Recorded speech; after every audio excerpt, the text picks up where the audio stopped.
बिस्मिल्लाहिर्रहमानिर्रहीम। अस्सलाम वालेकुम वरहमतुल्लाहि वबरकातुहू। रमज़ान में एक चीज़ हम सब बहुत करते हैं, हम जल्दी जल्दी कुरान पढ़ते हैं। कई लोग खुश होकर कहते हैं अल्हम्दुलिल्लाह मैंने एक रात में कुरान ख़त्म कर लिया, या 5 रोज़े हुए हैं और मेरे 5 कुरान मुकम्मल हो गए हैं। लेकिन ज़रा सोचें, क्या वाकई कुरान का मकसद सिर्फ़ जल्दी जल्दी ख़त्म करना है? कुरान आहिस्ता और गौर से पढ़ने का हुक्म है। अल्लाह ताला कुरान में फरमाते हैं, तर्जमा और कुरान को ठहर ठहर कर पढ़ो। हवाला सूरह अल-मुज़म्मिल आयत नंबर 4। यानी कुरान को जल्दी जल्दी नहीं बल्कि समझ कर गौर के साथ पढ़ना चाहिए।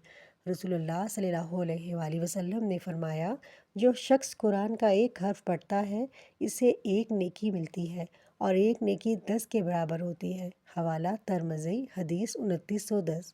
लेकिन नबी करीम सल्लल्लाहु अलैहि वसल्लम का तरीका ये था कि आप सल्लल्लाहु अलैहि वसल्लम कुरान को ठहर ठहर कर पढ़ते थे। हज़रत उम्मे सलमा रज़ी अल्लाह अन्हा फरमाती हैं कि रसूलुल्लाह सल्लल्लाहु अलैहि वसल्लम की तिलावत वाज़िया और आहिस्ता होती थी, हर आयत अलग अलग पढ़ते थे। हवाला तिरमिज़ी। यानी असल मकसद कुरान को समझना और दिल में उतारना है, सिर्फ जल्दी ख़त्म करना नहीं। जब कुरान ख़त्म हो जाए तो क्या करें? उल्मा फरमाते हैं कि कुरान ख़त्म होने के बाद 2 काम करना बहुत बाबरकत है। पहला काम, जब आप कुरान ख़त्म करें तो ख़त्मुल कुरान की दुआ पढ़ने के बाद फ़ौरन दोबारा तिलावत शुरू कर दें। यानी पहले सूरह फातिहा पढ़ें, फिर सूरह अल-बकरा की इब्तिदाई आयत पढ़ें। बाज़ सलफ़ सालिहीन इसे अल-हाल मुर्तहल कहते थे, यानी एक ख़त्म किया और फ़ौरन नई तिलावत शुरू कर दी। दूसरा काम, कुरान ख़त्म होने के बाद अपने घर वालों को जमा करके दुआ करें। हज़रत अनस रज़ी अल्लाह अन्हु के बारे में आता है कि जब वो कुरान ख़त्म करते थे तो अपने घर वालों को जमा करते और दुआ करते थे। हवाला सनन दारमी। और एक रवायत में आता है, जब कोई शख्स दिन में कुरान ख़त्म करता है तो फरिश्ते शाम तक इसके लिए दुआ करते हैं, और जब कोई रात में कुरान ख़त्म करता है तो फरिश्ते सुबह तक इसके लिए दुआ करते हैं।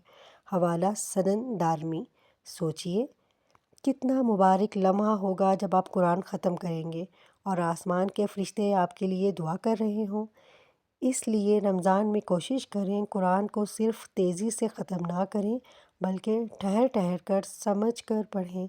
और जब भी कुरान मुकम्मल हो तो 2 काम ज़रूर करें, सूरह फातिहा और सूरह बकरा की इब्तिदाई आयत पढ़कर कुरान की नई तिलावत शुरू करें और अपने घर वालों को जमा करके अल्लाह से दिल से दुआ करें।